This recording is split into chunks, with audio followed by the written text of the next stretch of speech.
आता मोबाईलवरून करा लाडकी बहीण योजनेचा अर्ज आणि मिळवा घरबसल्या 1500 रुपये.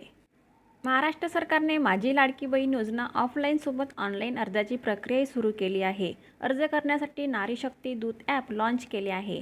एकनाथ शिंदे यांच्या नेतृत्वाखाली महाराष्ट्रातील महायुती सरकारने राज्यातील पात्र महिलांना दरमहा 1,500 रुपये देण्याची घोषणा केली आहे. राज्य सरकारने अर्जासाठी 31 ऑगस्टपर्यंत मुदत दिली आहे. आता या योजनेबाबत राज्यभरात असलेला प्रचंड उत्साह पाहून सरकारने नारी शक्ती दूत ॲप लॉन्च केले आहे.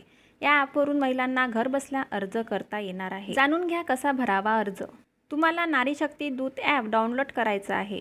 ॲप डाउनलोड झाल्यावर तुमची माहिती भरा आणि प्रोफाईल तयार करा. तुमचे नाव आणि इतर माहिती काळजीपूर्वक भरा. मुख्यमंत्री मेरी लाडली बहीण योजनेवर क्लिक करा आणि नाव, पत्ता, बँक खाते तपशील भरा. अर्जदाराचा लाईव्ह फोटो अपलोड करा. त्यानंतर आवश्यक कागदपत्रे अपलोड करा आणि नंतर सबमिट करा. तुम्हाला अर्ज पूर्ण झाल्याचा मेसेज येईल. एकदा फॉर्म भरल्यानंतर